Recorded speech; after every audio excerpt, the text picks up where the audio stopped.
Probably the greatest handicap for the Europeans was headgear.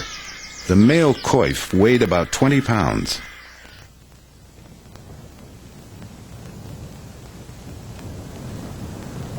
Then finally there was the bucket-shaped helm, another 10 pounds. With lance, shield, and broadsword, the European horseman expected his mount to carry more than 300 pounds into battle. It all looked impressive, but it was no match for the Mongols, who were light, quick, and very mobile.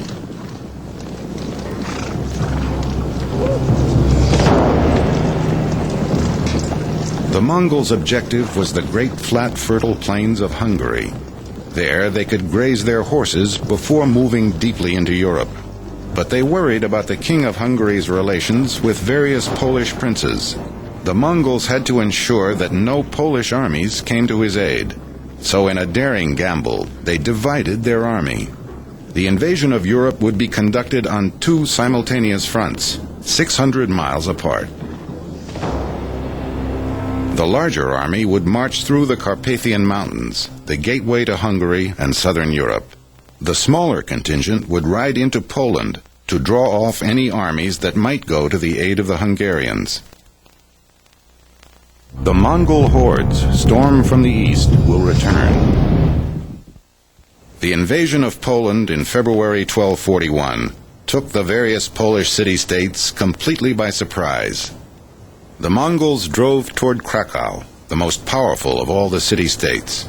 When a Mongol advance patrol was sighted from the steeple of St. Mary's Church, a trumpet alarm was sounded. The garrison set out to meet the invader.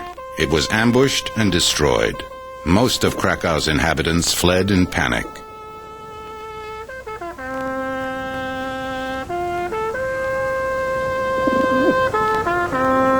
Ever since that day in March 1241, a trumpeter has sounded the alarm, and at precisely the same note, he abruptly stops his call.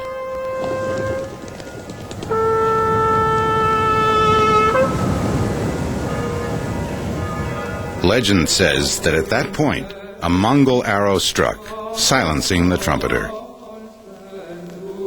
At nearby monasteries, most of the monks were slaughtered, their relics and treasures plundered, the buildings destroyed. On this campaign, the Mongols seldom took prisoners. What could they do with them? What was the point? The city of Krakow was also leveled, along with Lublin and Breslau.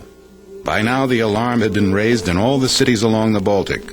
The call went out across Europe for armies to meet the invader.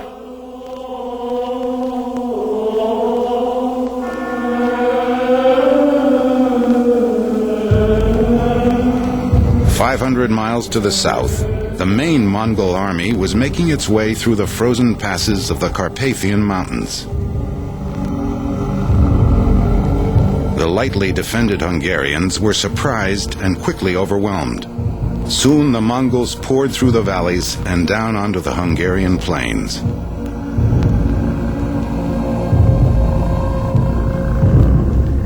They swept through Transylvania, Moldavia, and Wallachia before any defense could be mounted. For the Hungarians, the invasion marked the beginning of one of the most terrifying chapters in history, which was enshrined forever in the Great Hungarian Chronicle.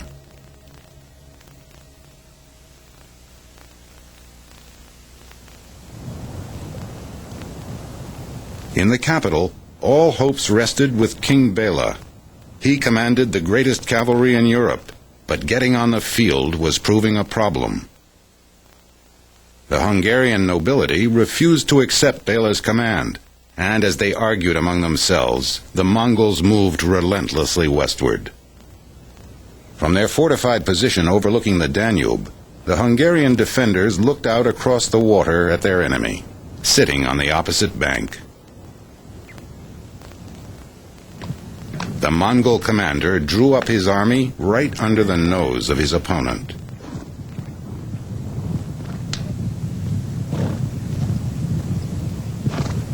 Once again, their strategy was to draw the enemy out into the open, onto ground the Mongols had already selected.